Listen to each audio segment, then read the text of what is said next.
Hey guys, tonight we begin with the disastrous legacies and questionable parenting skills of some of the worst fathers in medieval history. Men who by all accounts should have come with warning labels.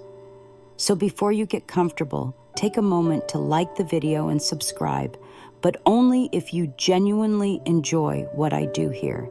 And let me know in the comments where you're tuning in from and what time it is for you.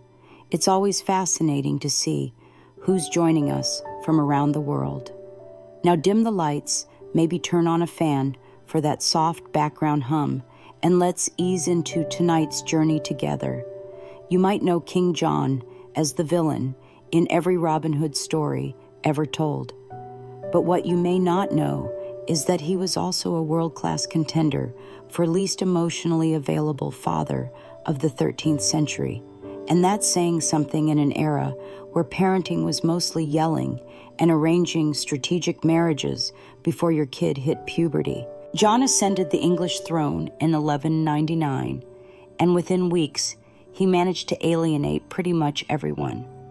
Barons, nobles, the Pope, his own mother, and eventually his own children. His legacy as a father is a perfect mix of neglect, selfishness, and the occasional felony homicide. Let's start with the charming story of his nephew, Arthur of Brittany. Arthur had a claim to the throne, and unfortunately John had a claim to rage. So he captured the teenager and allegedly starved him to death in a castle dungeon. Parenting tip: if your solution to family rivalry involves medieval torture, you've probably crossed a line. But John didn't reserve his dysfunction for extended family. His own son, Henry III, inherited a realm so financially broken and politically unstable that it was basically the medieval version of a flaming trash cart. And to make things worse, John imprisoned Henry's mother, his own wife, for nearly a decade, because nothing says domestic stability like locking up the mother of your heir in a tower while you lose wars.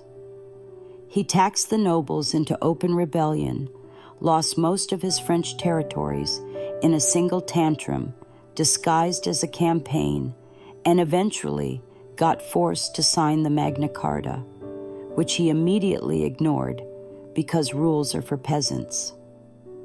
To the outside world, John was a tyrant, but to his children he was an absentee landlord with a temper and a crown. He wasn't nurturing, he wasn't wise. He was at best the medieval equivalent of a dad who misses your birthday because he's off losing Normandy again. So, when we say worst dad in medieval history, John sets the tone. He didn't just fail at fatherhood, he weaponized it. Ivan the Terrible wasn't just bad at parenting. He set the bar so low it tunneled under the foundations of Russian history. Ruling as the first Tsar of all Russia, in the 16th century, Ivan started his reign with ambition, reform, and decent PR. But by the time his children were old enough to talk, he had already entered his paranoid tyrant phase. It involved mass executions, secret police, and what modern experts would gently describe as deep trust issues. He fathered several children, but his relationship with his eldest son, also named Ivan, was the kind of disaster that makes modern therapy bills look like charity. The two had a famously tense relationship. The younger Ivan was smart, competent, and popular, which in Ivan, the Terrible's book translated to deeply suspicious. Things came to a literal head in 1581, when father and son got into a heated argument. The reason Ivan the Terrible had violently attacked his pregnant daughter-in-law, the younger Ivan's wife, for wearing inappropriate clothing, aka existing without his royal permission.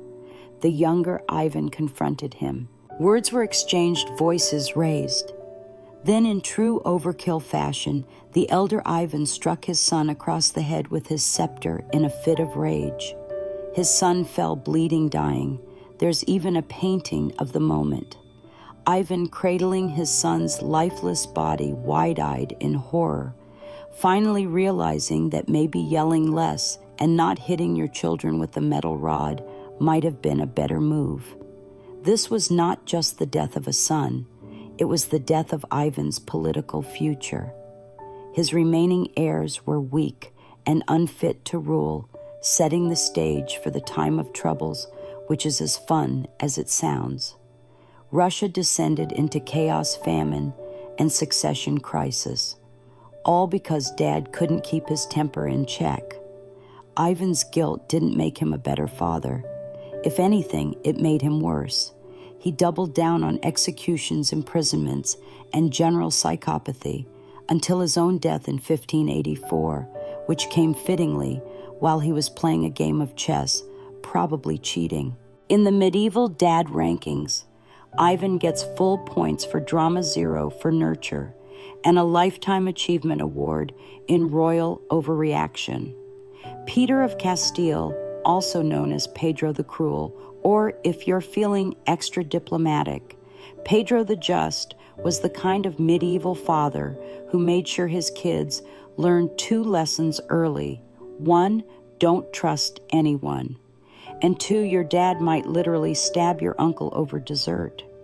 Peter ruled Castile in the mid-4th century, a time when royal family reunions were already tense without the added complication of surprise executions. He came to power as a teenager and quickly developed a reputation for mixing cold political calculation with impulsive bloodshed. Basically imagine if your dad was both a chess master and a chainsaw. His parenting style, let's call it low affection, high body count. Peter had numerous children by multiple mistresses, which for a medieval king was like collecting Pokemon. Expected, vaguely impressive, and ultimately not that useful if you couldn't remember their names. The problem was Peter didn't treat them like heirs. He treated them like political scratch-offs. Maybe you'll get a treaty. Maybe you'll get a dagger. His greatest contribution to bad parenting, though, was his relentless obsession with destroying his half-brother, Henry of Trastamara. Instead of doing what most medieval dads did, ignore their siblings and drink, Peter opted for war, actual war.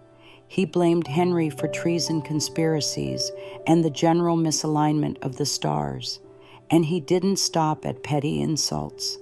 In a real family dinner gone wrong moment, Peter personally stabbed another half-brother, Fadri, during a staged reconciliation. Let's hug it out. Apparently meant, let me hug you, with a sword.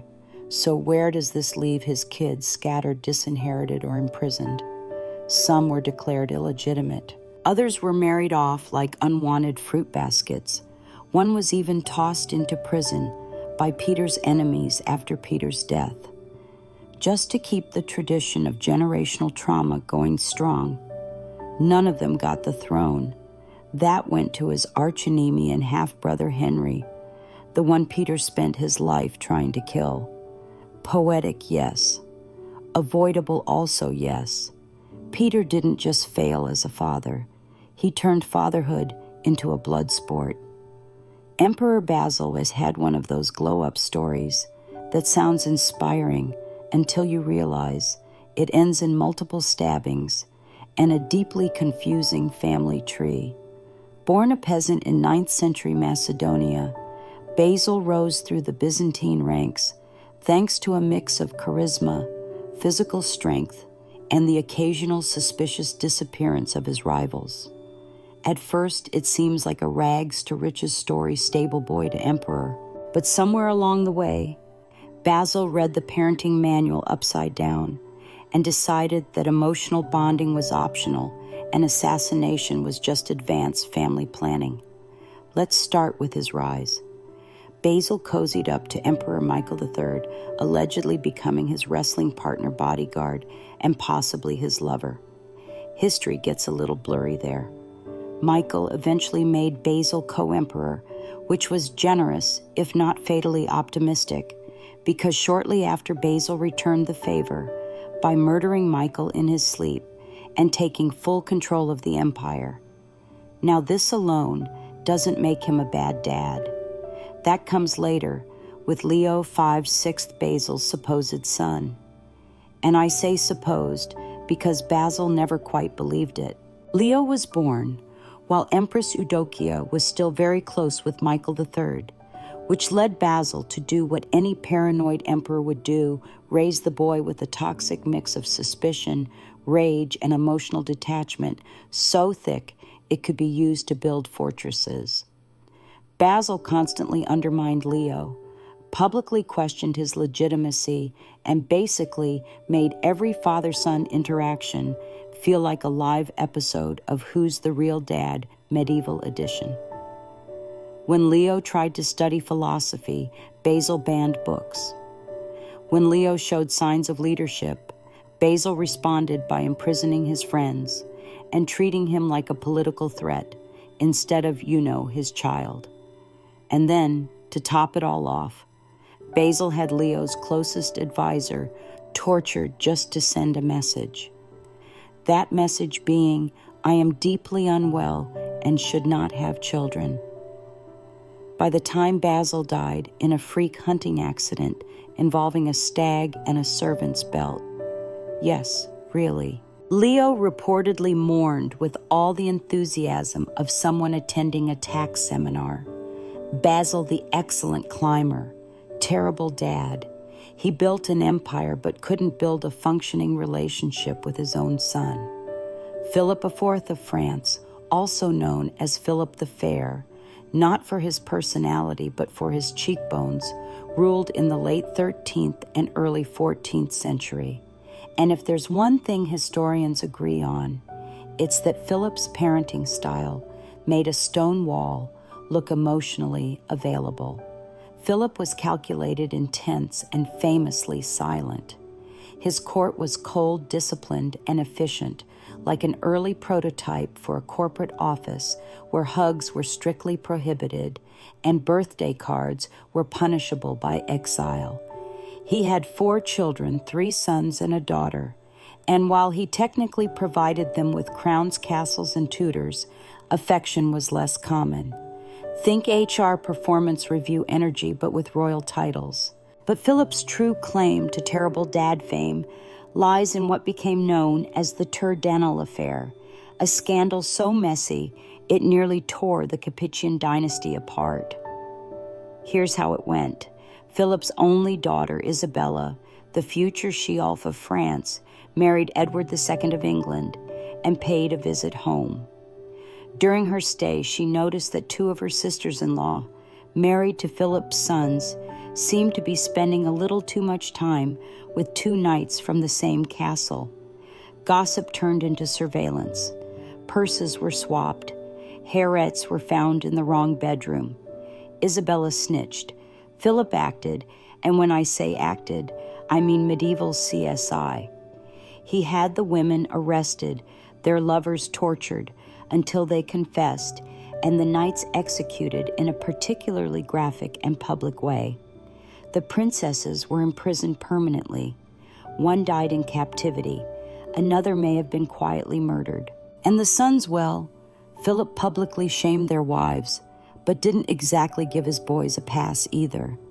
The scandal undermined the royal image, and Philip's response was to basically shut down emotionally and go back to micromanaging his coinage reforms. He never rebuilt trust with his family, never mended the broken marriages. He just tightened control and glared harder. Classic Philip. In the end, all 3 of his sons became kings briefly and mostly disastrously. It turns out that when you raise your heirs in a loveless royal icebox, they don't exactly flourish. Charles V, 6th of France, started out with every intention of being a good king. He was handsome, athletic, and well-liked. People called him Charles the Beloved. Unfortunately, halfway through his reign, the nickname changed to Charles the Mad. And for once, medieval nicknames weren't exaggerating. It began with small things, memory lapses, paranoia, the occasional screaming episode. Then came the infamous incident in 1392 when Charles suddenly turned on his own knights during a march and tried to murder them in the forest. He killed several men before being restrained, which was probably not the team-building exercise they'd hoped for. From there, things spiraled. Charles began experiencing full mental breaks. At one point, he believed he was made of glass and would shatter if touched. He forgot his own name, his position, and most relevantly, that he had children. Yes, Charles had 12 of them, but during his episodes, he often didn't recognize them or his wife or the throne. For weeks or even months, he lived in a fog of delusion while France crumbled around him. Now, mental illness isn't inherently a crime, and Charles obviously suffered. But what earns him a spot in the medieval Bad Hall of Fame is what his breakdown did to his kids. With their father unfit to rule and their mother Isabeau of Bavaria constantly scrambling to keep the court functional, Charles's children became pawns in one of the ugliest power struggles in French history. Factions at court fought over who should control the king and, by extension, his children. His sons were shuffled around like royal luggage. His daughters were married off in desperate political alliances. One son, the future Charles VI, grew up surrounded by betrayal, humiliation, and English armies, and his father offered nothing but catatonic silence. By the time Charles V VI died in 1422, France was in the middle of the 100 Years' War. Half the kingdom was occupied, and his son was fighting for legitimacy in a country that barely remembered what a stable monarchy looked like. Charles didn't intend to be a bad father, but his madness, denial, and absence left a vacuum, and his children grew up in the shadows of chaos. Sometimes the worst dad isn't the cruel one. Sometimes it's the one who's simply not there. Edward Czar of England, also known as Longshanks, was the kind of dad who believed in disciplined conquest and absolutely zero hugs. He was tall, commanding, and terrifying in the way that only a medieval king with a temper and a sharp sword could be. He's famous for two things: building castles and breaking nations. He conquered Wales, waged war on Scotland, expelled the Jews from England, and probably kicked over your ancestors' favorite bucket just for looking at him sideways. But his greatest challenge wasn't on a battlefield. It was in the nursery. Enter his son, the future Edward II. Now Edward II was everything Edward I was not. Sensitive, artistic, emotionally expressive. He preferred music and poetry over military drills. He showed a concerning lack of interest in invading things. And worst of all, he surrounded himself with male companions that the court and his father did not approve of. This clash of personalities was a disaster waiting to happen. Edward didn't just disapprove of his son's lifestyle, he was horrified. He frequently threatened to disinherit him. When Edward II refused to abandon his favorite companion, Piers Gaveston, his father exiled Gaveston and openly questioned whether his son was fit to rule. Imagine a father-son talk where the father brings an army. In public, Edward first humiliated his son. In private, he likely terrified him. There's no record of heartfelt letters or meaningful bonding moments. Their version of quality time was sitting at opposite ends of a war council glaring at each other. And when Edward I was dying in 1307, his final instructions weren't sentimental. They were militant. He ordered his bones to be carried into battle against the Scots if the war continued. You know, normal dad stuff. After his death, Edward II took the throne and promptly did everything his father would have hated. He brought Gaveston back, mismanaged the kingdom, and eventually got overthrown by his own wife and her lover. The bar was low, and he still tripped over it. John of Bohemia was many things: a king, a knight, a crusader, and unfortunately for his children, an adrenaline junkie with a crown. Born in the early 14th century, John was one of those medieval dads who thought parenting meant leaving your kids a shiny title and several active war zones. He became King of Bohemia in 1310, married into power, and had multiple children, including his most famous son, Charles IV, future Holy Roman Emperor. And it's a miracle Charles turned out functional, because growing up under John of Bohemia was like being raised by a particularly aggressive game of Risk. John spent most of his life not in Bohemia. In fact, he barely bothered with it at all. He preferred galloping across Europe on various military campaigns, sometimes for honor, sometimes for politics, and occasionally just because it was Tuesday. He pawned off his governing duties and his children, leaving young Charles to be raised by strangers, while John jousted his way through France, Italy, and the Low Countries. As a father, he was distant. As a role model, he was maybe don't do that. But nothing sums up John's parenting legacy like his grand finale at the Battle of Crécy in 1346. By then, John was completely blind. Not metaphorically, actually blind. Most people would see this as a good excuse to retire. John saw it as the perfect opportunity to charge into battle on horseback, tied between two other knights, so he could ride in one final blaze of glory, and he did right into a wall of English arrows. He died, obviously, but not before becoming a chivalry legend, and also leaving his teenage son to inherit a war-torn throne with zero preparation, no paternal guidance, and a legacy to live up to that. Literally included blind horse combat. John's idea of fatherhood was simple. Make bold moves, ignore your children, and die in a way that guarantees you'll be quoted by poets but cursed by your heirs. Charles IV would later become one of the most effective rulers in European history, which is even more impressive when you realize he had to unlearn everything his father never taught him. William the Conqueror is best known for winning the Battle of Hastings in 1066 and turning England into his personal renovation project. But while he was busy rewriting British history, he also managed to write one of the more dysfunctional chapters in medieval fatherhood. Born illegitimate, the son of a duke, and a woman politely described as not his wife, William rose to power the hard way through war, intimidation, and a deeply repressed sense of affection. He didn't hug, he conquered. He had at least 9 children with his wife Matilda, including 4 sons, who all at some point wanted to be king. Unfortunately, William only had one throne and an intense inability to communicate without shouting.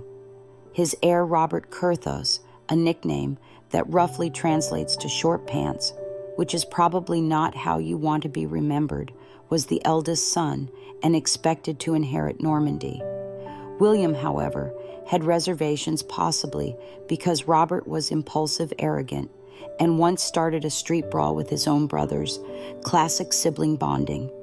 Robert eventually demanded more power. William said no. Robert rebelled. William laid siege to the castle his son was hiding in. Yes, he besieged his own child, the medieval version of grounding your kid with trebuchets. During one battle, Robert even unhorsed his father and wounded him before realizing who it was. William's reaction, absolute fury. Not because of the injury, but because being knocked off your horse by your own son was frankly embarrassing. He eventually forgave Robert, but never quite trusted him again. Instead, William divided his lands awkwardly, Normandy to Robert England to his second son, William Rufus, and everyone else got some lands and emotional scars. The division sparked decades of civil war, brother-on-brother fighting, and at least one royal murder mystery. William's inability to manage his sons or teach them how to rule without using swords left a legacy of chaos that outlived him by generations. In short, William the Conqueror built a kingdom but forgot to build a functioning family. His children inherited crowns, castles, and the unresolved rage of a dad who parented like he was still on a battlefield. Charles the Bold, Duke of Burgundy, spent his entire life trying to live up to his name. And as far as names go, Bold doesn't exactly encourage subtle parenting. If anything, it demands drama, and Charles delivered repeatedly at full volume. Born in 1433, Charles inherited the wealthy and powerful Duche of Burgundy from his father, Philip the Good, who, as his name suggests, was fairly competent and gave Charles an enormous inheritance: armies, cities, political alliances, and unfortunately, expectations. Charles had one daughter, Mary of Burgundy, and his approach to fatherhood was something between chess master and medieval helicopter parent. He had no sons, which gave him anxiety, and he poured all of his dynastic hopes into Mary like she was a medieval spreadsheet with legs. Instead of preparing her for rule, Charles focused on expanding the Burgundian state by starting fights with just about everyone. France, the Swiss, the Holy Roman Empire.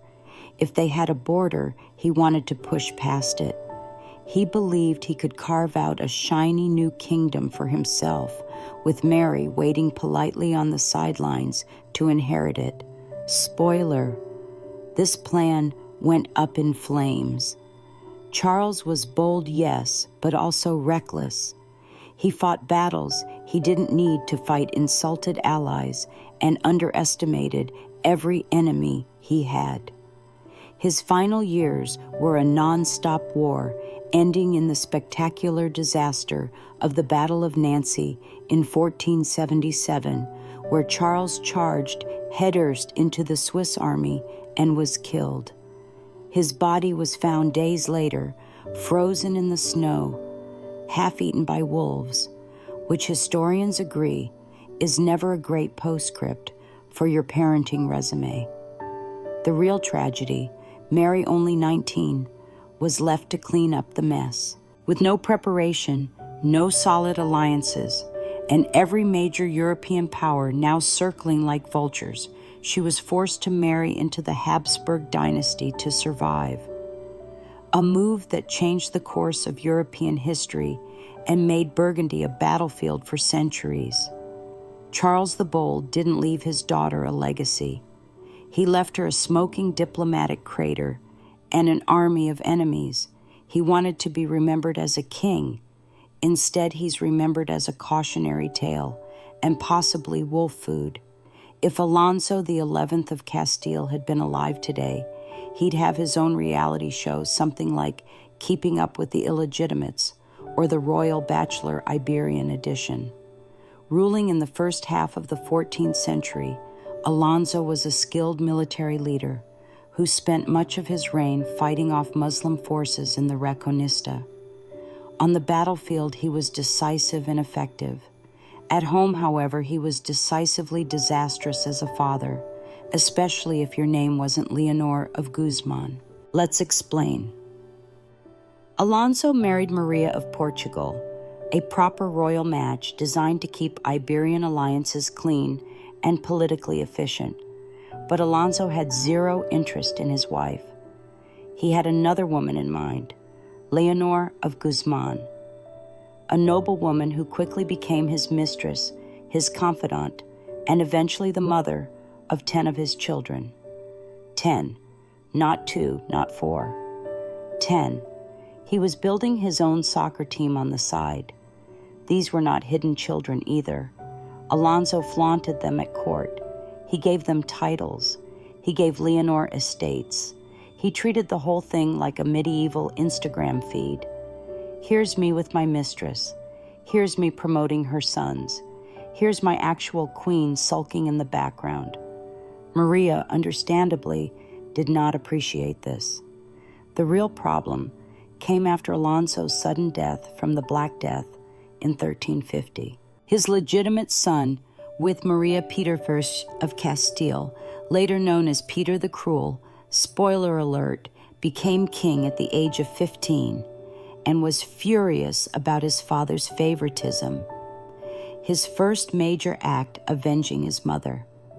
Peter had Leonor of Guzman arrested and later executed. Not politely, not discreetly. It was brutal and public. The civil war between Peter's supporters and the children of Leonor, his half-brothers, raged for years. All thanks to Dad's inability to keep family and statecraft in separate bedrooms. Alonso X11 wasn't abusive or absent. He was excessively present in the wrong places. He loved his mistress, adored his illegitimate sons, and left his actual heir with nothing but resentment and a civil war waiting to happen. A strong king, yes, but as a father. Alfonso gets full points for reproduction, 0 for judgment, and a lifetime subscription to medieval family drama. Richard the Lionheart is one of those kings who got way more press than parenting time. Crowned King of England in 1189, he became a living legend for his role in the Third Crusade. All muscle sword play and dramatic poses on horseback. Unfortunately, while Richard was out winning glory in the Holy Land, he also won himself a spot on the list of worst medieval dads, mainly by not even trying. Now, technically, Richard never had any legitimate children, which some might say disqualifies him. But let's pause here. Having 0 legitimate kids was his decision. He was married to Berengaria of Navarre for years. They even spent a few days in the same room, but he showed roughly the same interest in her as he did in growing vegetables, distant theoretical and completely unwatered. He did have at least one illegitimate son, Philip of Cognac, whom he barely acknowledged, and then conveniently forgot when it came to inheritance. A royal son with no lands, no titles, and no public recognition. Welcome to Richard's brand of fatherhood absentee with a side of awkward silence. But let's say you count his role as uncle, brother, and son. Even there, Richard was a master of betrayal. He rebelled against his father. Henry II tried to outmaneuver his brothers and left the English treasury so drained by crusade spending and ransom payments that his brother John had to squeeze the peasants dry just to keep the lights on. In fact, while Richard spent only about 6 months of his 10-year reign actually in England, he did manage to drag the entire kingdom into his personal military fantasies. He may not have raised children, but he treated the nation like one spoiled ignored and left to clean up after his messes. Philip of Cognac, his illegitimate son, disappears from history not long after Richard's death. No title, no land, no mention. Just another royal shadow, forgotten by a father too busy being immortalized in tapestries. So yes, Richard could lead armies, inspire legends, and pose on coins like a god. But as a father, he couldn't even be bothered to write a will. If you combined Machiavelli with an overbearing helicopter parent and gave him a crown, you'd get Louis XI of France, a man so paranoid he preferred sending letters by carrier pigeon because he didn't trust human messengers. You know perfectly, normal dad energy. Louis ruled in the 15th century and is best known for turning France into a centralized bureaucratic machine run by spies, bribes, and threats whispered behind closed doors. He wore plain clothes to seem modest, but don't be fooled. He was pulling every string in the kingdom like a royal puppeteer with trust issues. Now Louise only had one son who survived into adulthood, the future Charles VII. And let's just say their relationship was less father and son and more warden and hostage. Louis XI feared that Charles would one day challenge his authority. So what did he do? Encourage him, prepare him for leadership? Of course not. He isolated him. Charles was raised away from court, kept under constant supervision, and given just enough education to read royal decrees, but not enough to write his own. Louis didn't want a successor. He wanted a puppet one that wouldn't ask too many questions. He forbade Charles from making any political decisions and frequently changed his household staff just in case they got too friendly. At one point, Louis even considered disinheriting him entirely just for talking back. You know, classic family bonding. And when Louis got sick, he still refused to give Charles any real authority. Instead, he tried to govern from his deathbed using a combination of letters, rumors, and desperate micromanagement. Even as he lay dying, Louis was more focused on controlling his legacy than comforting his terrified, unprepared teenage heir.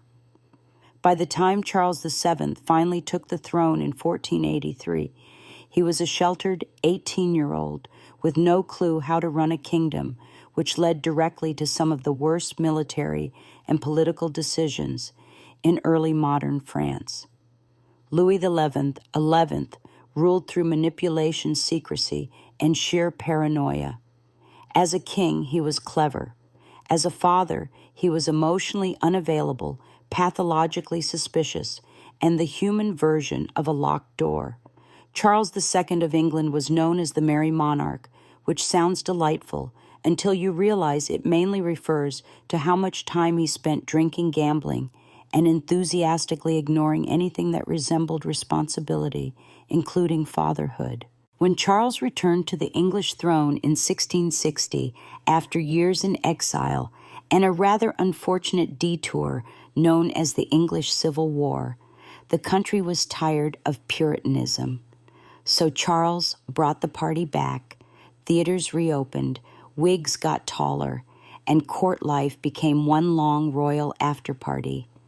And Charles got busy, not with governing, with producing children. Despite being married to Queen Catherine of Banza, Charles never had any legitimate heirs. But that didn't stop him from becoming one of the most prolific baby makers in British royal history. He acknowledged at least 12 illegitimate children from 7 different mistresses, including actresses, duchesses, and one woman who once dressed up as a milkmaid to seduce him, because that was a thing, apparently. But acknowledging them is where his parenting largely ended. He gave them titles Duke of this, Earl of that, and lavish allowances, then promptly left them to be raised by their mothers or well-paid nannies. Charles treated fatherhood like a real estate portfolio. Diversify, name them something fancy, and check in once a year if they don't cause a scandal. He was known to joke, "I am the father of my people," and of many more. And he wasn't wrong. His sons and daughters populated European courts, stirred up dynastic tensions, and in at least one case, launched a rebellion. That would be James Scott, Duke of Monmouth Charles's illegitimate son, who decided he deserved the crown and ended up with his head on a spike. Father-son bonding royal edition. Charles never really mentored his children or prepared them for much beyond lavish titles and awkward paternity footnotes. His legacy as a father was a cocktail of charm, irresponsibility, and vague aristocratic smirking. He ruled during a time of recovery scandal and excess, and his parenting style was exactly that: excessive, decorative, and deeply avoidant. Louis XIV didn't just rule France, he embodied it. Known as the Sun King, he turned himself into a living deity in silk heels, shining at the center of Europe, while everyone else orbited him carefully, nervously, and preferably with powdered wigs. He reigned for 72 years, making him the longest reigning monarch in European history. That's a lot of time to build an empire, micromanage nobility, and most relevant here, mess up your kids. Louise had one legitimate son, the Grand Da, and at least 16 illegitimate children by various mistresses. He later legitimized many of them because why not hand out nobility like party favors? Now Louis wasn't an absent father. He was omnipresent. He hovered. He controlled everything. Think less dad reading you bedtime stories and more dad assigning you your political alliances before your voice changes. The Grand Duke. Louis's only legitimate male heir grew up in the most luxurious prison imaginable, Versailles. Surrounded by marble fountains and spies, Louis didn't trust him with any real power, which is awkward when your job is literally next king. Every time the Dauphin tried to assert himself, Louis would gently remind him who the actual son in the room was by undermining his decisions, stalling his education, or just flat out ignoring his advice. The Dauphin never ruled. He died before his father, as did the Dauphin's son and his son. That's right. Louis XIV outlived 3 generations of heirs, partly because he insisted on bottling power so tightly that his family line suffered from emotional anemia. Meanwhile, Louis's legitimized children weren't exactly raised to challenge him. They were dressed up, paraded around, and used to marry into key noble houses, strategic pawns in silk shoes. Some of them were given absurd amounts of prestige. Others faded into the background. None were allowed to outshine him, and most never dared to try. Louis wasn't violent or negligent. He was worse, suffocatingly sovereign. He raised sons and grandsons who bowed before him their entire lives and had no idea what to do once he was gone. Long before satellites, Doppler radar, or hourly forecasts on your phone, the ancient Babylonians were already peering into the skies for answers, and not just out of idle curiosity. For them, predicting the weather wasn't a luxury. It was a matter of life and death. Crops, harvests, irrigation, and the very survival of cities along the Tigris and Euphrates rivers depended on how well these ancient people could read the signs of the heavens. Babylonian priests known as Buyu took on the role of proto-meteorologists, but their weather app was the open sky, and their data was written in clay, literally. Thousands of cuneiform tablets unearthed from the ruins of cities like Nineveh and Babylon contain weather omens, sky patterns, and long-term observations passed down across generations. These weren't vague horoscopes either. These people cataloged what happened when clouds formed a certain way or when lightning struck on a particular day of the month. A cloud forming in the west that might mean a flood is coming, thunder heard from the north, a sign of war, red skies at dusk, likely divine wrath, or at least a warning to prepare for crop failure. If a crescent moon glowed too brightly, it wasn't just pretty. It meant something serious, and the priests would consult older omens to decide what to do. But here's the twist. While it all sounds mystical, a surprising amount of it was based on observation and experience. Over centuries, the Babylonians noticed recurring weather patterns tied to lunar phases, planetary alignments, and solar events.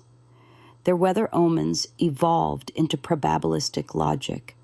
If X happened in the sky, Y usually followed on the ground. And how did they track these phenomena? They climbed massive ziggurats, those iconic temple towers where the views were unobstructed and ideal for spotting cloud formations, sunsets, lightning patterns, and celestial movements.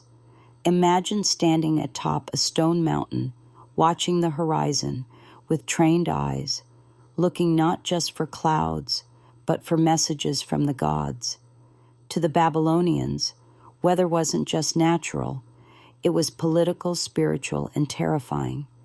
If your barley harvest failed because you missed a celestial omen, your people could starve and your city could fall. The pressure on these sky watchers, astronomical, literally. And yet, despite being surrounded by myths and gods, they were building something shockingly close to science. In ancient Egypt, the most important weather event wasn't rain or sunshine. It was the annual flooding of the Nile. This flood was no disaster. It was salvation. Without it, crops wouldn't grow, fields would dry up, and famine would knock at the door. But it had to be timed just right. If it came too early, planting would be impossible too late, and the growing season would be lost. So how did the Egyptians know when the flood was coming? They looked up not at clouds, but at stars. Specifically, the heliacal rising of Sirius, the brightest star in the night sky. Every year, just before dawn, Sirius would appear on the eastern horizon, rising just ahead of the sun. To the Egyptians, this wasn't just a beautiful sight. It was a celestial alarm clock. Within days of its appearance, the Nile would begin to swell. They didn't stumble upon this by accident. Egyptian priests, known as hour watchers, had spent centuries tracking Sirius and other stars from their temple observatories. They used tall columns marked with shadow lines, water clocks, and even small handheld instruments to measure time and stellar positions. Their goal wasn't abstract astronomy, it was agriculture. Lives depended on it. When Sirius rose, it also marked the Egyptian New Year, a sacred time of rebirth tied directly to the inundation. The gods, they believed, controlled this cosmic order. Su, the deified version of Sirius, was associated with Isis, the goddess of life, and magic, who wept tears into the Nile, causing the flood. The mythology gave meaning, but the star gave the warning. Even their famous calendar system, based on 365 days, was built around these stellar observations. While other ancient cultures obsessed over the moon, Egyptians focused on solar and sidereal time, which allowed them to predict annual cycles with remarkable accuracy. And when the flood did arrive, it was measured using nilometers, stone columns, placed in the river to monitor water levels. If the flood was too low, priests would warn of famine too high, and they feared destruction. But when it was just right, pharaohs held festivals, praising the divine order of the heavens. In short, Egypt didn't rely on weather forecasts.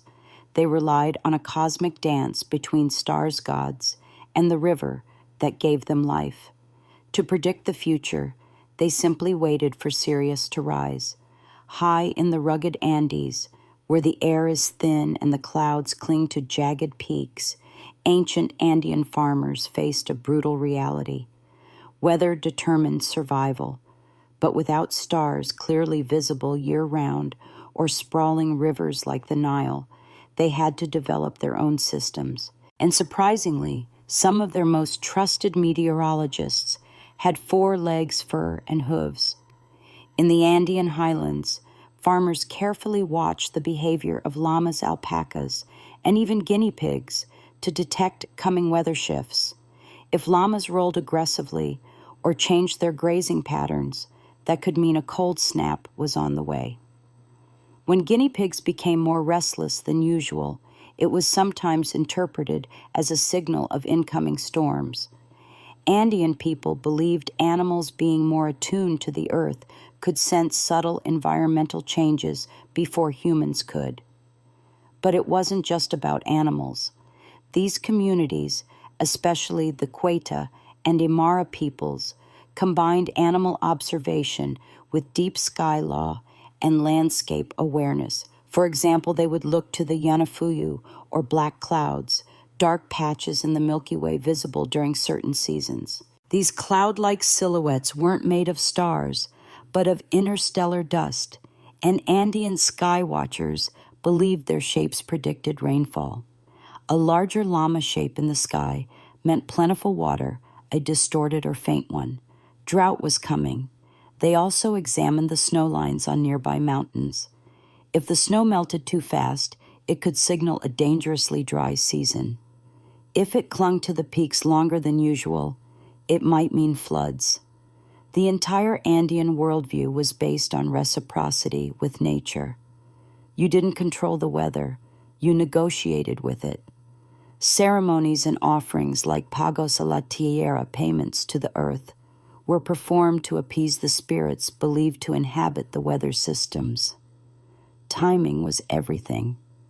Corn and potato planting depended on precise seasonal cues. A few weeks off and the crops would freeze or rot. To Andean farmers, accuracy meant more than yield. It meant the difference between a full belly and famine. So while the Babylonians read the clouds and the Egyptians watched stars, the Andean peoples looked at animals, shadows, and sacred mountains.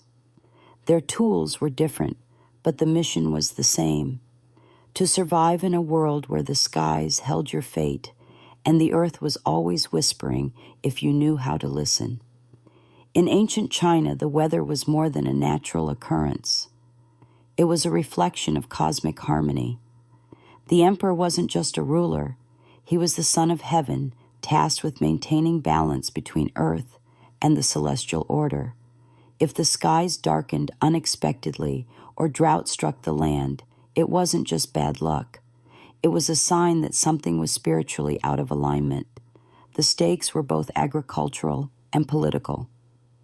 Chinese weather prediction blended natural observation with philosophical cosmology. It all began with the 5 elements: theory wood fire, earth metal, and water, and the belief that these forces interacted with the yin and yang energies to influence everything, including the weather. A drought wasn't merely a dry spell. It meant an imbalance in the water element, a sudden storm, perhaps an excess of yang energy. But the Chinese didn't just theorize. They observed. Court astronomers and scholars meticulously recorded patterns in wind direction, cloud formations, seasonal temperatures, and rainfall. These records stretch back to at least the Shang dynasty around 1600 BCE TE, when oracle bones were used to divine both royal affairs and climate conditions. Tortoise shells were cracked in fires, and the resulting lines were interpreted to predict rainfall or storms. Clouds were especially important. The ancient Chinese categorized them no cumulus or cirrus, but as signs of the celestial dragons. Dragons represented the forces of water and weather, especially rain. A curling snake, like cloud in the east that meant good fortune and rain. Red clouds at dusk, on the other hand, were often seen as omens of war or unrest. They even developed early meteorological instruments. By the Han Dynasty, they were using water clocks and rudimentary wind vanes. Later on, the Chinese would invent devices like the seismoscope and early versions of the rain gauge centuries ahead of their European counterparts. And when things went wrong, when floods wiped out villages or locusts followed droughts, it wasn't just a tragedy. It was an existential crisis for the emperor. These events could trigger revolts, as the people saw them as proof that heaven had withdrawn its mandate. The skies weren't just nature, they were law. So while the Chinese didn't rely on animals or just the stars, they had their own unique system, a marriage of empirical observation, philosophical balance, and dragon cloud poetry.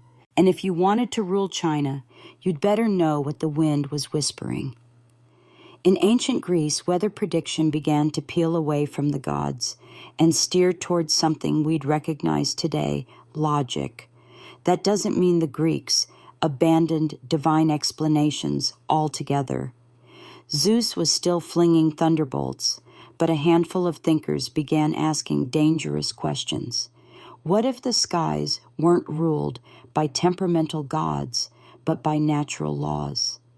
Enter Anaximander, Aristotle, and a cadre of early philosophers who tried to explain weather without divine intervention. Anaximander, one of the earliest, proposed that rain and wind were caused by the sun evaporating moisture from the earth, a concept that wasn't terribly far from reality. Then came Aristotle, who basically wrote the ancient version of a weather textbook, Meteorologica. In Meteorologica, Aristotle didn't just describe clouds or rain. He tried to classify the entire natural world: winds, earthquakes, lightning, even celestial phenomena, based on observable patterns. He argued that air, water, earth, and fire combined in different ways to create storm, snow, and heat waves. Sure, some of it was wrong. He thought comets were dry exhalations that caught fire, but the effort itself was revolutionary. Greek farmers, meanwhile, didn't wait for Aristotle's lectures to finish before planting their olives. They relied on calendar-based knowledge passed down through generations. One famous example is the Works and Days by Hesiod, a poetic farming manual written around 700 BCE. It told farmers when to plant, when to harvest, and what signs to watch for. If cranes were migrating south, winter was near. If Orion rose early in the morning, it was time to prune vines. The Greeks also paid close attention to wind patterns, especially sailors. The Asian winds, regular summer winds in the Aeon, were predictable enough to plan voyages. Harbors, trade routes, and even temples were built with these patterns in mind. This kind of empirical, experience-based knowledge coexisted with more philosophical speculation. And yes, omens still played a role, particularly among rural folk. A howling dog at night or a moon ring could still send shivers down a farmer's spine. But compared to their neighbors, the Greeks made a bold leap. They believed nature could be studied, not just warped. In ancient India, predicting the weather was less about scanning clouds and more about understanding vast cyclical forces. The subcontinent's agriculture depended heavily on one thing, the monsoon. If it arrived late or brought too little rain, crops would fail. If it came too early or with too much intensity, floods would destroy entire villages. This delicate balance gave birth to one of the most detailed early systems of seasonal prediction. The earliest weather law in India comes from the Vedas, sacred texts composed over 3,000 years ago. These hymns, chants, and rituals didn't just praise the gods, they encoded generations of observational knowledge. One of the most important deities was Indra, god of storms and rain, who rode the clouds and released monsoon torrent with his thunderbolt. When Indra was pleased, the rains came. When he was angry, droughts followed. But the Vedic seers weren't passive worshippers. They were also keen observers of seasonal cycles, or ritus. The Indian year was divided into 6 ritus, each tied to specific atmospheric changes. Farmers learned to associate certain blooms, bird migrations, and insect patterns with the approach of monsoon rains. For example, if the Kardak flower bloomed early, it meant heavy rains were likely. If frogs croaked more often at night, farmers took it as a reliable sign that the wet season was close.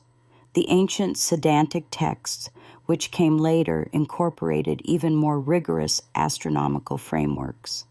Scholars like Varaham, writing in the 6th century CE, compiled manuals that blended astrology, star movements, and environmental cues to forecast weather events. In his work, Brihat Samhita Varamahira outlined over 100 indicators for predicting rain, ranging from the color of the sky at sunrise to the movements of snakes and ants. These weren't vague predictions either. Monsoon forecasting involved solar and lunar calendars, the study of planetary conjunctions, and long-term sky watching to find patterns. The goal wasn't just to understand the weather, but to live in harmony with it. Agriculture, temple construction festivals, and even royal decisions were often timed with these seasonal insights. Across the vast and varied landscapes of North America, indigenous peoples developed deeply localized systems of weather prediction long before any European settler brought a barometer. From the Arctic tundra to the plains deserts and coastal forests, Native American tribes tuned into the environment with extraordinary precision. Because when you live off the land, forecasting is survival. There was no single uniform system across tribes. Of course, each community responded to its specific environment. For the Plains tribes, like the Lakota or Blackfoot, watching the behavior of buffalo herds was a key indicator. If the animals clustered tightly or changed grazing routes, suddenly a storm was believed to be imminent. In some cases, the way birds flew, particularly geese-hawks or ravens, was used to predict seasonal shifts. A low, fast flight often meant a storm was approaching, a high, meandering flight, fair weather. The Hopi of the American Southwest, living in one of the driest regions on the continent, relied on both astronomy and animal behavior. The sighting of certain insects like ants building unusually tall mounds indicated upcoming rain. The Hopi calendar was also guided by the rising of key constellations. The appearance of the Pleiades at dawn signaled the time for planting corn. Like the Egyptians with Sirius, the Hopi used the heavens to guide agriculture. Meanwhile, in the Pacific Northwest, the Tlingit and Haida watched the sea. The color of the water, the movement of schools of fish, and even the texture of morning fog were all pieces of a natural puzzle. Whales appearing earlier in the season than usual. A harsh winter might be on the way, salmon running late. A dry summer was likely. Some tribes went beyond mere observation and practiced ritual forecasting, blending spiritual traditions with environmental awareness. In some Iroquois communities, special weather songs were sung to honor the spirit of thunder, while Cherokee shamans interpreted cloud shapes during sacred ceremonies to determine the next planting period. What united all these approaches was intimacy with nature. This wasn't weather prediction in the modern scientific sense. It was weather relationship. Observation wasn't separate from belief. It was part of a reciprocal worldview where humans, animals, and the sky were all family. Far from any continent, scattered across the vast Pacific, the ancient Polynesians developed one of the most astonishing systems of environmental navigation and weather forecasting the world has ever seen. These seafaring people didn't just predict weather for farming. They did it while sailing thousands of miles in open canoes with no instruments, no maps, and no written language. How did they survive? They read the ocean like a book. Polynesian navigators or wayfinders, trained from childhood to notice subtle changes in wind patterns, wave refraction, cloud formations, and even the flight paths of seabirds. A skilled navigator could tell a storm was coming, not from thunderheads or dark skies, but from how the swells under the boat shifted slightly in rhythm. A sudden change in the scent of the air or the color of the horizon might mean a squall was approaching. Clouds were also crucial. Certain types of clouds, like cumulus clouds that formed over islands during the day, were used not just for locating land, but for anticipating local weather. If the cloud had a sharp vertical shape in the morning, it might mean clear skies. If it flattened and darkened toward evening, rain and rough seas could follow. And then there were the stars. Polynesians didn't just stargaze for beauty. They memorized the entire celestial sphere, learning dozens of star paths that helped them judge their location and orientation. But those same stars also gave hints about the seasons. When Antares rose just before dawn, it signaled the approach of the cyclone season in parts of the South Pacific. Star risings and settings were carefully correlated with wind shifts and rainfall patterns. Their knowledge wasn't written. It was embedded in chant songs and oral stories. Learning to navigate was less about formulas and more about absorbing patterns, repeating them until they became second nature. These living maps included weather signs as part of the route. Even ocean color was a cue. A sudden shift from deep blue to greenish water might signal a coral reef or shallows, but also warmer currents and increased storm potential. Every detail mattered. Every change in nature was a message. As modern humans scroll through weather apps and glance at satellite images before stepping outside, it's easy to forget that for most of history, the weather wasn't predicted. It was felt, observed, and feared. And yet, across the ancient world, from Babylon to the Andes, people managed to build entire systems of survival from what they could read in the skies, the soil, the stars, and even the animals around them. What united all these ancient forecasting traditions was intimacy. Whether it was a Babylonian priest standing atop a ziggurat, interpreting thunder, or an Andean farmer watching a llama's behavior, weather prediction wasn't some distant scientific abstraction. It was personal, it was ancestral, and it was urgent. Modern meteorology, built on physics data models and technology, owes a surprising debt to these ancient systems. The Egyptians tied the rising of Sirius to the Nile's flood, essentially discovering a seasonal astronomical trigger. The Chinese tracked wind patterns and categorized cloud types. Indian scholars documented climate behaviors with alarming precision in texts still studied today. Even Aristotle's Meteorologica, despite its flaws, became foundational in Western thought for centuries. But perhaps the most enduring lesson from the ancients isn't about accuracy, it's about attunement.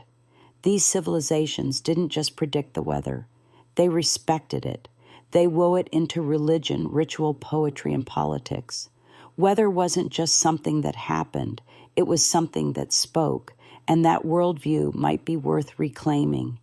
As we face a modern climate crisis, rising temperatures, erratic rainfall, disappearing seasons, we might do well to borrow a bit of that ancient humility. The Babylonians didn't think they controlled the skies. The Polynesians didn't try to dominate the ocean. They adapted, listened, and treated nature as a partner, not a problem. Today's forecast can tell us if it'll rain next Thursday, but they can't tell us how to live with the land or how to pass that knowledge down through stories, songs, and signs. The ancients knew something we've largely forgotten. That survival isn't just about knowing the weather, it's about belonging to it. By the year 44 BCE CE, Julius Caesar was the most powerful man in the Roman world, and possibly the most dangerous. He wasn't born a king, but he acted like one. His meteoric rise from a bankrupt aristocrat to the apex of Roman politics had been paved with cunning military brilliance and just the right amount of ruthless charm. His greatest military achievement, the conquest of Gaul, turned him from a popular general into a living war god. For nearly a decade, Caesar had led Roman legions across what is now France-Belgium and parts of Germany, amassing unimaginable wealth and loyal soldiers who would follow him into the underworld if he asked. When the Senate tried to strip him of command in 49 BCE, Caesar didn't retire quietly. He crossed the Rubicon River, a literal act of treason, and marched on Rome. It was the point of no return. In the ensuing civil war, he crushed his rival Pompey, scattered the Senate's forces, and eventually returned home to Rome not just as a victor, but as a ruler. He was granted the title dictator, perpetual dictator in perpetuity, a term that made traditionalists squirm. This wasn't just a temporary emergency measure. This was permanent, and that was a problem. Once back in power, Caesar began to reshape the state. He expanded the Senate, but filled it with loyalists. He reduced debts, restructured the calendar into what would become the Julian system, and offered citizenship to foreigners. He acted quickly and boldly, cutting through the old bureaucracy like a blade. To the common people, he was a hero. To the Senate aristocracy, a warning siren. They watched nervously as Caesar paraded through Rome in a purple toga, a color reserved for royalty. They grimaced when he sat alone in a golden chair at the front of the Senate. Statues went up, coins were minted with his face. Priests declared him a living god. At a public festival, Mark Antony even offered him a crown. Caesar refused, but only after dramatic hesitation. To his enemies, the signs were clear. Julius Caesar wasn't just consolidating power. He was laying the groundwork for monarchy. Rome had overthrown kings nearly 5 centuries earlier, and now, with every passing day, it looked like the Republic was about to be reborn as something darker, crowned, and irreversible. While Caesar basked in glory, his enemies were sharpening their knives figuratively, at first, then quite literally. In the marbled halls of Roman villas and the smoky corners of taverns, whispers of discontent turned into concrete plans.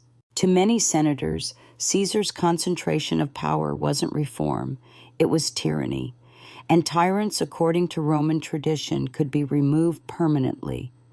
The conspiracy didn't spring from the political fringes. It came from the heart of the Roman elite. Leading the charge was Gaius Cassius Longinus, a seasoned general and a bitter opponent of Caesar's centralization. But the real prize for the conspirators was someone far more symbolic. Marcus Junius Brutus. Brutus was no fringe radical. He was widely respected, famously stoic, and descended from Lucius Junius Brutus, the man who had helped expel Rome's last king centuries earlier. If Brutus joined the plot, it would no longer be treason. It would be tradition. At first, Brutus hesitated. Caesar had forgiven him for siding with Pompey during the Civil War and even treated him like a surrogate son. But that closeness only deepened Brutus's internal conflict. Was loyalty to Caesar more important than loyalty to Rome? Cases played on that tension, skillfully feeding Brutus' flattery logic and just enough guilt to tip the scales. By early March, the core conspiracy group had grown to over 60 senators, including men who had previously enjoyed Caesar's favor. Some were driven by ideology, others by personal grudges or fear of losing influence. But they were all united by one belief. Caesar had gone too far, and the Republic could not survive his reign. They began meeting secretly in private homes and temples, debating the method, the moment, and most importantly, the message. Caesar was set to leave Rome in a few weeks for a campaign in Parthia. If they didn't act soon, they feared he'd never return, or return with more power than ever. The window was closing. A public assassination would be risky, but it would also be symbolic. And what better place than the theater of Pompey, where the Senate would meet on the Ides of March 15th? They chose daggers, not swords. Speed and surprise would be their only advantages. The conspirators were ready. The republic, they told themselves, would be saved. What they didn't know is that they were about to plunge it into blood chaos and civil war. The morning of March 15th, 44 BCE, the Ides of March began like any other, except that Rome itself seemed tense. The air was heavy with rumors. Strange omens had reportedly occurred, storms, ghostly apparitions, and animals acting erratically. According to later accounts, Caesar's own wife, Calpurnia, had nightmares of his murder and begged him not to go to the Senate meeting that day. For a moment, he actually listened. He stayed home, but fate or pride had other plans. One of the conspirators, Decimus Brutus, not to be confused with Marcus, arrived at Caesar's home and persuaded him to reconsider. He assured Caesar that the Senate was ready to bestow more honors and that skipping the session would seem cowardly or arrogant. Caesar, ever conscious of image, relented. Escorted by a small group, Caesar made his way through the Forum and toward the theater of Pompey, where the Senate was temporarily meeting. He was handed a note warning him of the plot, but he never read it. The man was walking into his own funeral, unaware that nearly every senator in the chamber had brought a dagger under his toga. When Caesar entered the Senate chamber, the conspirators sprang into motion. They gathered around him under the pretense of presenting a petition. Lucius Tullius Cimber was the first to strike, grabbing Caesar's toga and pulling it down. That was the signal. The first knife came from Servilius Casa, clumsy and off target. Caesar reportedly cried, "Caesar, you villain, what are you doing?" Before realizing it wasn't a single attack, it was an ambush. More blades followed. Senators swarmed him, stabbing wildly, hitting not just Caesar, but occasionally each other. The frenzy of violence had begun. In all, Caesar was stabbed 23 times, though only one wound, likely the one to the chest, was fatal. According to legend, he did not resist after seeing Brutus among the attackers. His supposed last words, "Et tu, Brute, you too." Brutus have become myth, though ancient sources differ on whether he said anything at all. Some say he simply pulled his toga over his face in dignified silence. When the blood settled, Julius Caesar lay dead at the foot of a statue of Pompey the Great, his old rival. It was an eerie twist of fate. The tyrant had been slain. The republic had been avenged, or so the assassins thought.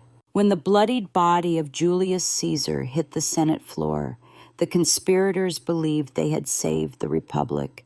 They expected applause, celebration, a grateful Senate, and maybe a statue or two in their honor.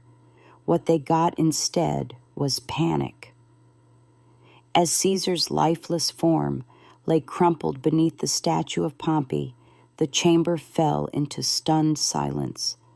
Then chaos erupted. Some senators fled in terror, unsure who might be targeted next. Others stayed frozen, unsure whether to mourn or cheer. The assassins, still gripping their daggers, raised blooded hands and declared they had liberated Rome from tyranny. But outside the chamber, the reaction was far colder and far more dangerous. The Roman people adored Caesar. He was the man who had fed them, entertained them, and promised them land and citizenship. He wasn't just a ruler, he was a populist icon. And now a gang of elites, many of whom had previously benefited from his rule, had butchered him in broad daylight. There was no trial, no ceremony, just knives and betrayal. The crowd began to grow restless when the conspirators emerged, expecting cheers. They were met with glares and muttered threats. Even Caesar's enemies didn't quite know how to respond. The Republicans had no clear plan for what came next.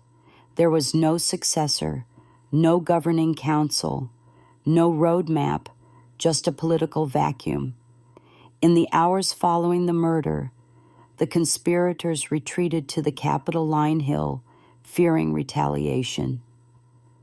Meanwhile, Mark Antony Caesar's co-consul and longtime loyalist moved swiftly to stabilize the situation. Though he had known about tensions, he wasn't part of the conspiracy, and now he held one of the most powerful offices in Rome. Antony brokered an uneasy truce. The Senate would not punish the assassins, and in exchange, Caesar's laws and appointments would remain intact. It was a delicate compromise meant to prevent civil war, but it didn't calm the people. It only delayed the explosion. Caesar's will was unsealed, revealing unexpected news. He had posthumously adopted his grandnephew Gaius Octavius, later known as Augustus, as his heir, and more incendiary. Still, he had left generous gifts to the Roman citizens. The people were mourning. The assassins had no plan, and two ambitious men, Antony and Octavian, were about to weaponize Caesar's death. The Ides of March had killed a man, but it had awakened something far more dangerous, a power struggle that would tear Rome apart. If Caesar's assassination had stunned the Roman people, his funeral set them ablaze. Just days after the Ides of March, the city gathered in the Forum to mourn their fallen leader. Caesar's body lay in a gilded coffin, draped in purple and gold, displayed in front of Temple of Venus Genetrix, his claimed divine ancestor. Mark Antony, now firmly positioning himself as Caesar's political heir, stepped forward to deliver what would become one of the most famous orations in Roman history. It wasn't subtle. Antony didn't just mourn Caesar. He performed grief. He read aloud Caesar's will to the crowd, revealing that the dictator had left each Roman citizen a generous 300 sisters and large public gardens from his private estates. The people were stunned. Even in death, Caesar was providing for them. Even in death, he was a man of the people. Then Antony raised the stakes. He lifted Caesar's blood-stained toga, tore it open to display the stab wounds, and pointed to each gash as if reading aloud a charge of treason. Some ancient sources say he even held up Caesar's corpse itself, turning the funeral into a brutal piece of street theater. The crowd, already angry, became furious. What had begun as a mourning ritual now turned into a full-blown riot. The people rushed through the streets, seized benches and timber from surrounding buildings, and built a makeshift P in the Forum itself. As Caesar's body was set ablaze, chaos spread. The crowd turned on the homes of the conspirators, attempting to burn them down. Several were only saved by quick escapes or military protection. Rome was on the verge of civil collapse.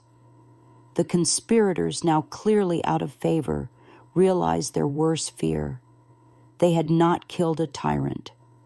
They had martyred a legend. Antony emerged from the funeral as the city's de facto leader, his popularity surging. The Senate wavered, the people raged, and Caesar's young heir Octavian was quietly making his way to Rome to claim what had been promised to him. The funeral had not soothed the Republic. It had ignited a firestorm. The Ides of March had been an execution, but the funeral that was the spark of revolution. Caesar was dead, but his legacy had become immortal, and now it was armed. When Julius Caesar named Gaius Octavius as his adopted son and heir in his will, most people didn't take the teenager seriously. He was just 18 years old, sickly, bookish, and untested. He had no army, no Senate seat, no real political clout. In short, he looked nothing like a threat. But Rome was about to learn that Octavian wasn't just Caesar's namesake. He was Caesar's spiritual successor in every sense. At the time of the assassination, Octavian had been studying in Apollonia, modern-day Albania, preparing to join Caesar on his upcoming Parthian campaign. When news of the murder reached him, he acted with startling speed and clarity. Ignoring advice to stay safe, he sailed straight to Italy and marched toward Rome. Not as a general, but as Caesar's son. Not legally yet, but emotionally and politically. He claimed the legacy immediately. Upon arriving in Rome, he began calling himself Gaius Julius Caesar Octavianus, emphasizing his connection to the slain dictator. He didn't have power, but he had a name, and in Rome, that was enough to make people nervous. Octavian's first step was claiming the 300 million sesterces left by Caesar in the will. Mark Antony conveniently was dragging his feet on releasing the funds. The Senate, still shaken by Antony's funeral theatrics, began to see Octavian as a potential counterweight. Octavian, ever the strategist, offered to pay the citizens from his own borrowed money, fulfilling Caesar's promises and winning the public's love. Next, he began courting Caesar's veterans. These were hardened men who had fought across Gaul and in the Civil War. They had adored Caesar, and now they saw his son as the next great hope. Octavian promised them land money and revenge. Slowly but surely, his support base grew. Mark Antony, meanwhile, was consolidating power, but making enemies, particularly in the Senate. Tensions between Antony and Octavian simmered. It became clear that Rome wasn't big enough for both of Caesar's legacies. The Senate, ever opportunistic, began to shift its favor toward the young Octavian, hoping to use him as a blunt instrument to push Antony back into line. They underestimated him because Octavian wasn't just a grieving heir. He was a political prodigy patient, calculating and utterly ruthless. And while Antony relished drama and spectacle, Octavian preferred quiet deals and long games. The boy no one took seriously was about to redraw the map of power in Rome. As tensions boiled in the aftermath of Caesar's murder, Rome hurtled toward another power reckoning. Mark Antony and Octavian were locked in a cold war, each claiming Caesar's mantle, each gathering armies, and each plotting how to control a republic spiraling into chaos. But neither man could yet go it alone. Enter the forgotten third pillar, Marcus Aemilius Lepidus, a seasoned general and Caesar's former master of the horse. While less charismatic than Antony or Octavian, Lepidus still commanded legions and controlled parts of Spain and Gaul. In a moment of uneasy pragmatism, Octavian, Antony, and Lepidus struck a political bargain, the Second Triumvirate. Unlike the informal alliance between Caesar, Pompey, and Cassius years earlier, this one was official, legally sanctioned by the Senate and given sweeping powers to restore order. In truth, it was a legalized dictatorship shared between three very ambitious men with wildly different goals. Their first act of business revenge. The Triumvirs launched a brutal purge of political enemies. They drew up prescription lists, names of senators' equities, and anyone suspected of opposing them. These weren't trials. These were executions. Land was confiscated, families ruined, and blood flowed in the streets of Rome. Even Cicero, the famous orator and outspoken critic of Antony, wasn't spared. Octavian allowed his inclusion on the list, even though Cicero had supported him over Antony. Pragmatism outweighed loyalty. But the real prize was still out of reach. The assassins of Julius Caesar Brutus and Cassius. Both had fled east after the murder and were building armies of their own, drawing support from Republican loyalists and provincial governors. The Republic's defenders were preparing for one final stand against Caesar's heirs. In response, the triumphs began massing their forces. Octavian and Antony marched eastward, leaving Lepardus behind to govern Rome. Their destination, Philippi in Macedonia. The Republic and the legacy of Caesar were about to collide in full-scale civil war, but already cracks were showing. The triumvirs were uneasy partners, united only by shared enemies. The moment those enemies were dealt with, everyone knew the knives would come out again. Rome wasn't healing. It was arming for the next round.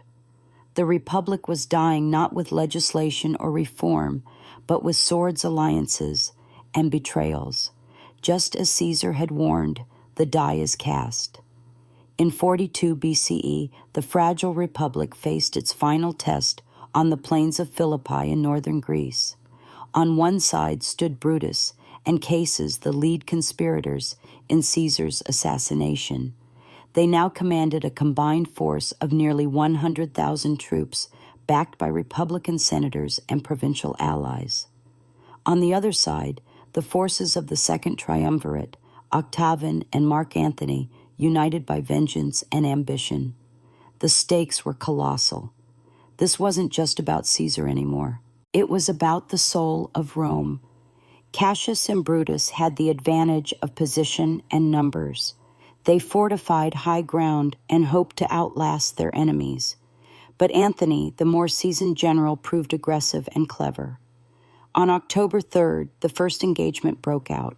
Antony's forces broke through Caesar's lines, believing Brutus had also lost. Caesar committed suicide on the spot, using the same sword he'd once turned against Caesar.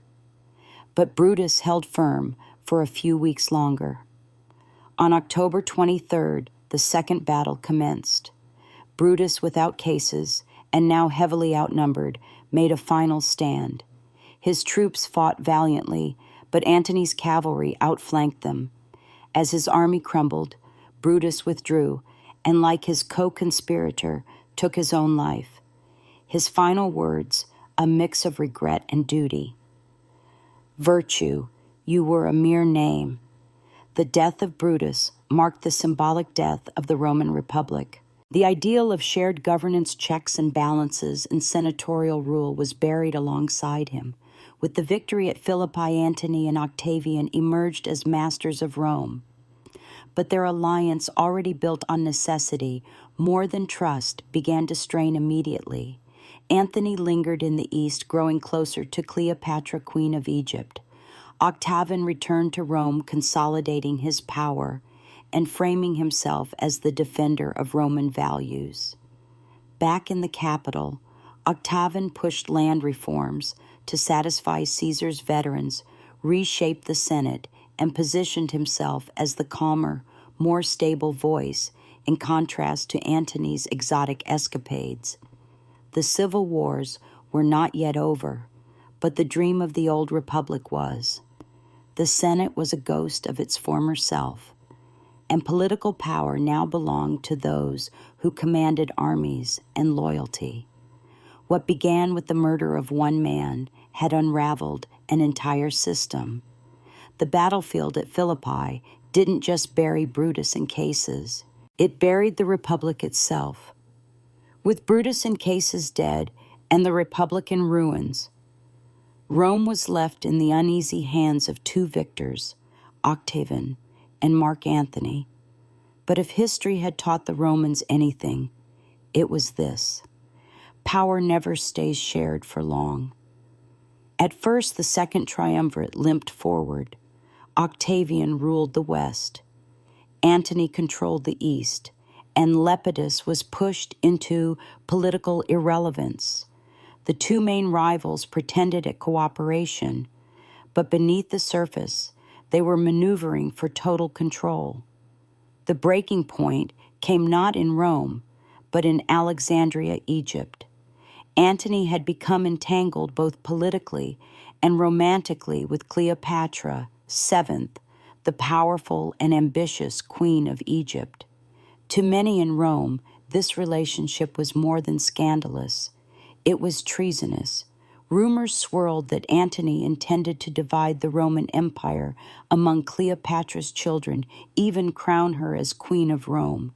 Whether true or not, Octavian seized the opportunity. He launched a relentless propaganda campaign portraying Antony as a man seduced by the East, corrupted by luxury, and bent on destroying Roman traditions.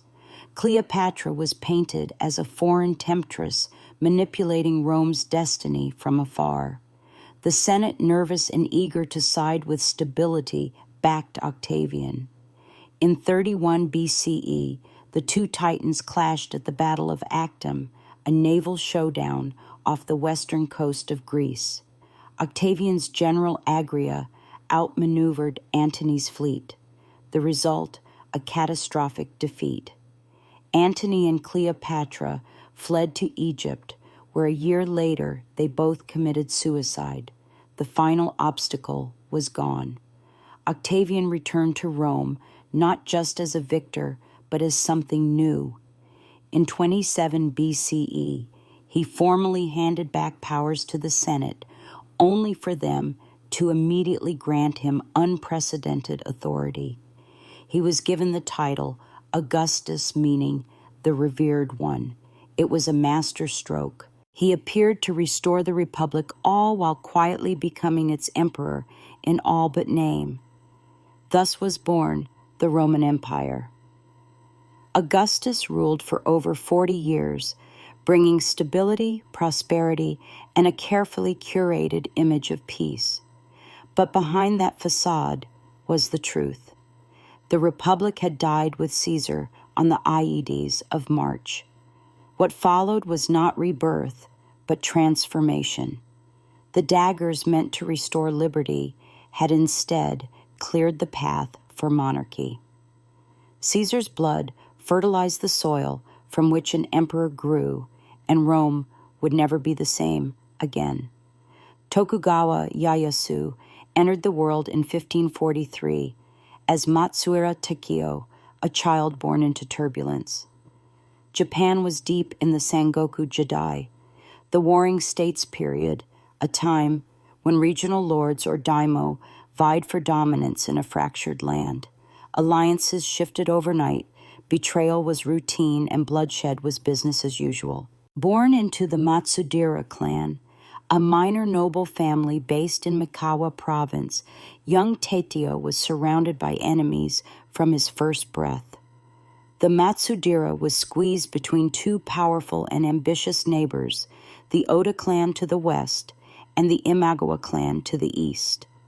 With no real power to stand alone, Teitio's family made the grim decision to secure protection through submission.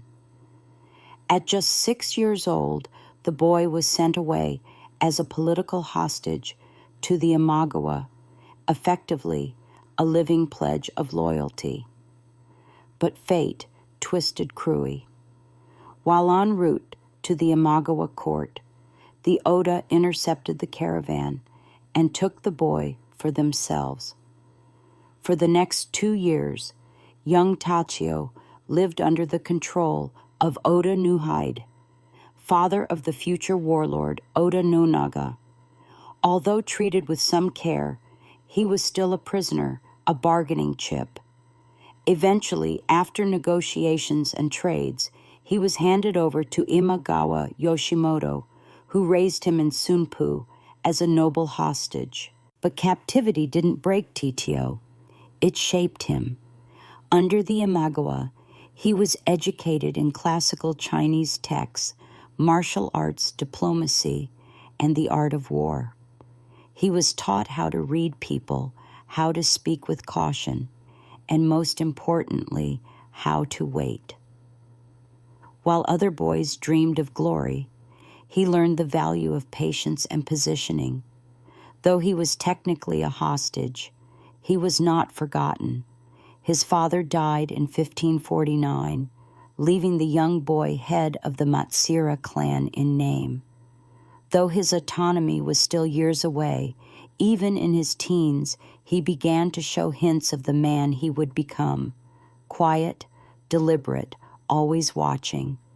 His childhood was not defined by freedom, but by survival, and in an era where the hot-headed were quickly eliminated that might have been the best training of all. The boy who was passed from hand to hand would one day hold all of Japan in his own.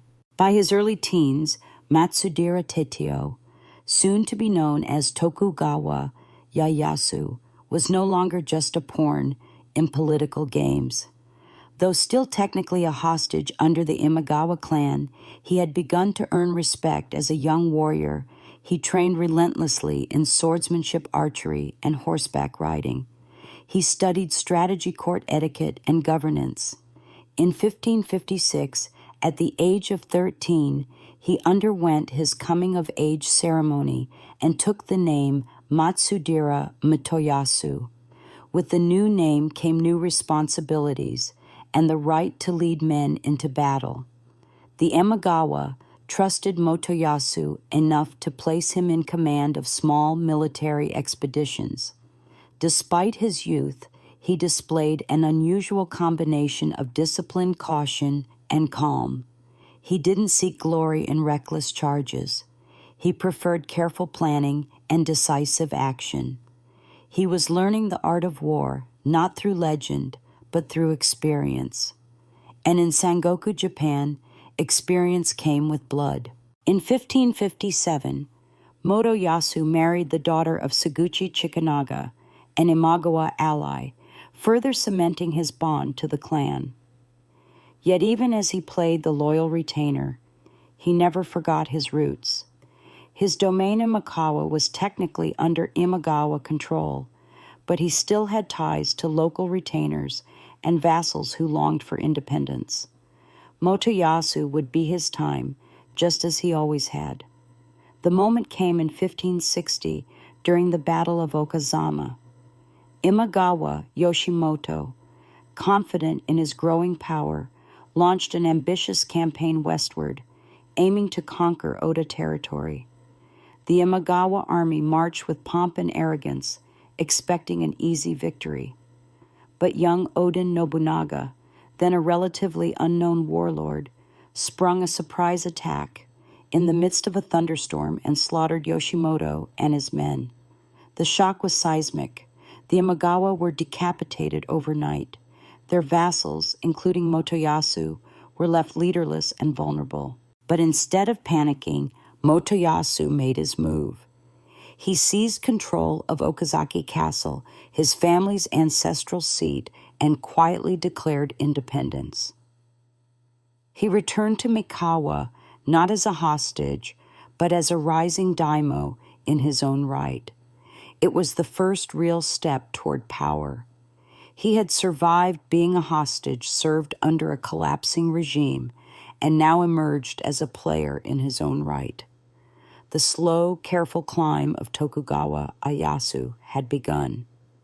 With the fall of the Imagawa clan after the Battle of Okazama, Matsudira Motoyasu, now asserting his independence, stood at a dangerous crossroads. His tiny domain in Mikawa was vulnerable to both internal rebellion and larger, hungry neighbors. But he didn't panic. He turned to an unlikely ally, the very man who had just destroyed his former overlord, Oda Nobunaga. In 1561, Motoyasu negotiated a formal alliance with Nobunaga. The terms were simple mutual military support and recognition of each other's autonomy. As a sign of goodwill, Motoyasu even sent his son Tokugawa Hidetada to the Oda court as a political hostage, repeating the painful practice he had endured as a child.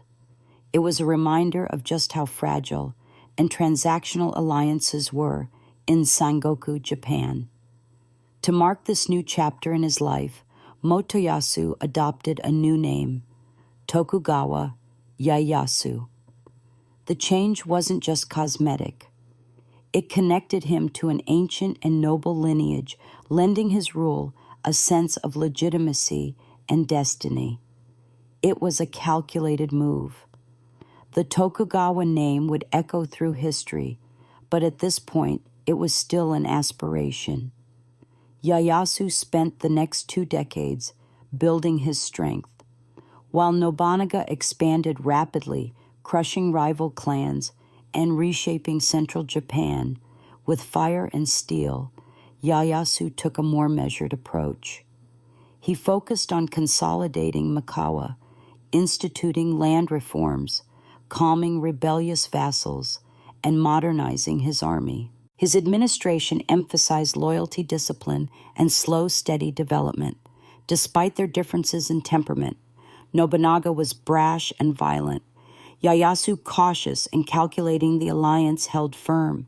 Ieyasu supported Nobunaga in campaigns against powerful enemies like the Taira clan, even participating in pivotal battles such as Mikatagahara and Nagashino. But it wasn't all smooth sailing.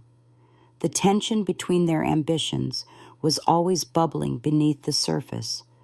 Nobunaga was a man who devoured rivals and demanded obedience.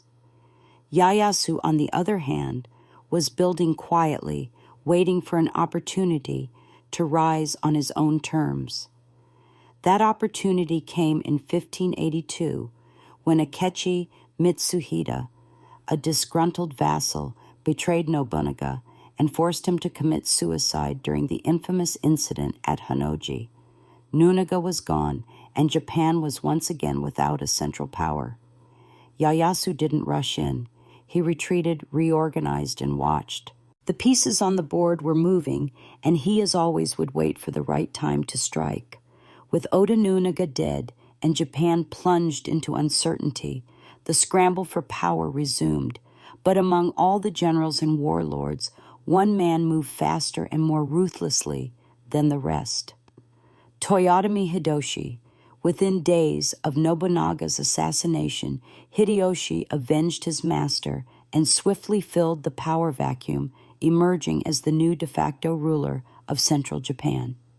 Tokugawa Ieyasu, still recovering and consolidating in Mikawa, chose not to challenge Hideyoshi directly. He knew the timing wasn't right. Though he had the strength and the ambition, he lacked the nationwide support needed to take on someone with Hideyoshi's momentum. Instead, he did what he always did best. He adapted. In 1584, tensions between them finally boiled over at the Battle of Kamaki and Nagakout. It was one of the few times Ieyasu took a direct military stand against Hideyoshi. While Ieyasu's forces managed a tactical success, the battle ended in a stalemate. Rather than continue the costly conflict, both sides opted for diplomacy. Ieyasu agreed to become a vassal of Hideyoshi in name, but he kept his autonomy. It was a careful balancing act, and Ieyasu pulled it off. Over the next decade, Ieyasu served under Hideyoshi with outward loyalty, but always maintained distance. While Hideyoshi focused on ambitious projects like the Kyushu and Odawara campaigns, and later the disastrous invasions of Korea, Ieyasu quietly strengthened his own position. He expanded his influence into the Kanto region, relocated his base to Edato, modern-day Tokyo, and reorganized his domain into a fortress of future ambition. Ieyasu also kept a close eye on Hideyoshi's succession plans. Hideyoshi had no adult heir, and his young son Hideyori was barely a child when born in 1593. Sensing the long game, Ieyasu positioned himself as a stable elder statesman, ready to support the Toyotomi family when the time came. In truth, he was laying the groundwork for a future takeover. When Hideyoshi died in 1598, he left a council of 5 regents to govern until Hideyori came of age. Ieyasu was one of them, and the most powerful by far. He had waited, obeyed, and survived, while others flamed out in glory. And now, as the old guard passed into legend, the patient man from Mikawa stood alone among giants, ready to make his move. The final act of unification was near.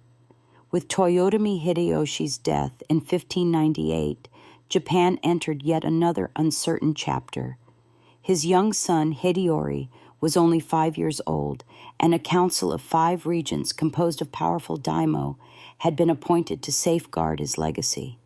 But one of them, Tokugawa Ieyasu, had no intention of playing nursemaid to another man's dynasty.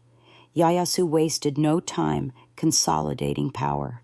He strengthened alliances, married off his daughters to key daimyo families, and began openly ignoring the council's decisions. The balance of power shifted slowly, then suddenly, as more lords began siding with the Tokugawa. Ieyasu wasn't just the most senior of the regents.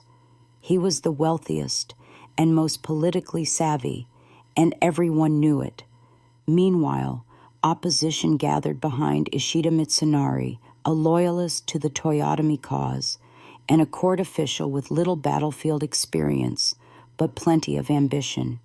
Ishida accused Ieyasu of violating Hideyoshi's will and began rallying daimyo under a banner of defending the Toyotomi legacy. Many of these lords didn't particularly love Hideyori, but they feared more. Lines were drawn. Japan was again hurtling toward civil war. In 1600, Ishida launched a preemptive strike, hoping to crush Tokugawa before he could fully mobilize. Ieyasu, ever patient, had anticipated this. He gathered allies under what would be known as the Eastern Army, while Ishida commanded the Western Army. Nearly 160,000 troops would face off in what would become the largest and most decisive battle in Japanese history. But Ieyasu had one more weapon: deception. He secretly negotiated with daimyo within Ishida's ranks, including Kobayakawa Hideaki, who was promised lands and rewards in exchange for betrayal.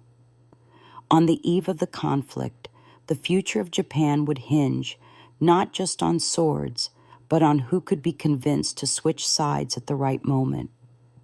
As the armies gathered near a foggy crossroads in Sekigahara, few could predict what the next day would bring. For some, it was a final stand for tradition. For others, it was just another civil war.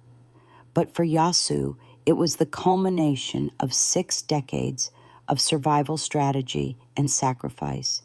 If he won here, the dream he had quietly nurtured since childhood would finally become reality.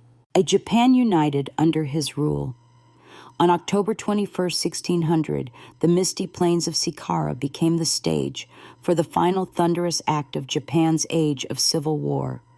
Over 160,000 troops stood arrayed across the battlefield. Tokugawa Ieyasu's Eastern Army facing off against Ishida Mitsunari's Western Army. The stakes were nothing less than the future of Japan. Ieyasu, ever the strategist, had positioned his troops with care, anchoring his lines along a ridge and placing trusted allies at key points. But his real plan didn't hinge on tactics alone. He had spent weeks secretly negotiating with several of Ishida's commanders, dangling promises of land and titles. The most important of them all was Kobayakawa Hideaki, whose betrayal would tilt the balance. As the morning fog lifted, volleys of gunfire and arrow showers marked the brutal beginning. The two armies clashed violently, with neither side gaining a clear edge. For hours the battle teetered, blood soaking the fields, and samurai clashing in desperate, chaotic duels. Ieyasu remained calm, waiting for the moment he had engineered. That moment came in the early afternoon. Kobayakawa, still perched on the sidelines with thousands of troops, had yet to commit. Ieyasu, frustrated, ordered his musketeers to fire on his position, not as an attack, but as a wake-up call. The message was clear: act now or be crushed. Kobayakawa made his move. His forces suddenly turned on the Western Army, slamming into the flank of Ishida's men. The effect was immediate and devastating. Panic spread, cohesion broke, and other wavering commanders followed suit. What had been a balanced battle turned into a slaughter. Ishida fled, but was soon captured. Many of his allies were hunted down and executed.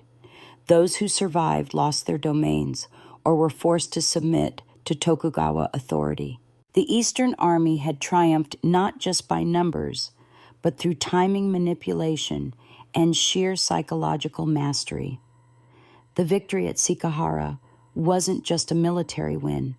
It was the final nail in the coffin of the fractured Sengoku era. Ieyasu had eliminated his last major rivals. He didn't just win a battle. He seized control of Japan. Now he didn't have to wait anymore. The throne of power, long contested, was finally his. All that remained was to make it official. And Ieyasu, patient as ever, was ready to shape Japan into something new under his unshakable rule. Victory at Seigara gave Tokugawa Ieyasu control of Japan in practice, but not yet in title. For 2 years, he worked quietly behind the scenes, restructuring power, redistributing fiefs, and rewarding loyalty while punishing defiance. His most dangerous opponents were eliminated. The rest bent the knee. Yet Ieyasu knew that military dominance alone wasn't enough. He needed legitimacy. In 6003, the final reward came. At the age of 60, Ieyasu was officially appointed Shogun Barbarian, subduing great general by the emperor in Kyoto. It was the same title that Minamoto no Yoritomo had held centuries earlier, but unlike his predecessors, Ieyasu had no intention of stepping down. He had not waited 6 decades to let go. Now the Tokugawa shogunate was born. Rather than rule from Kyoto, the symbolic heart of the imperial court, Ieyasu made his capital in Ado, a fishing village. He had transformed into a military and administrative hub. Ado, modern-day Tokyo, would become the seat of power for the next 2.5 centuries. Ieyasu wasted no time building an infrastructure of control. He implemented a centralized bureaucracy, placed trusted vassals in key regions, and established a strict social order that locked people into their roles. Samurai peasants, artisans, merchants with limited mobility. Every class knew its place, and every daimyo knew who was watching. One of Ieyasu's most brilliant policies was the Sankin Kotai system, which required daimyo to spend alternating years in Edo and leave their families behind as virtual hostages when they returned home. It drained their coffers and prevented rebellion, all while boosting the economy through constant travel and infrastructure maintenance. But Ieyasu didn't stop at political and economic reform. He also curbed religion, especially Christianity, which he saw as a destabilizing foreign influence. Missions were expelled, churches destroyed, and persecution began in earnest. Japan would increasingly close itself off to the outside world, just as it was solidifying internal peace. Though officially Shogun Ieyasu would abdicate in 6005, passing the title to his son Hidetada, but the move was symbolic. He remained the true power behind the curtain, ensuring a smooth transition and solidifying Tokugawa dominance. He had waited a lifetime for the throne. Now he ruled from the shadows with more control than any emperor ever had. The warlord was gone. In his place stood a statesman building an empire. Though Tokugawa Ieyasu had claimed the title of shogun and passed it to his son, one threat still loomed, a child born of the old regime.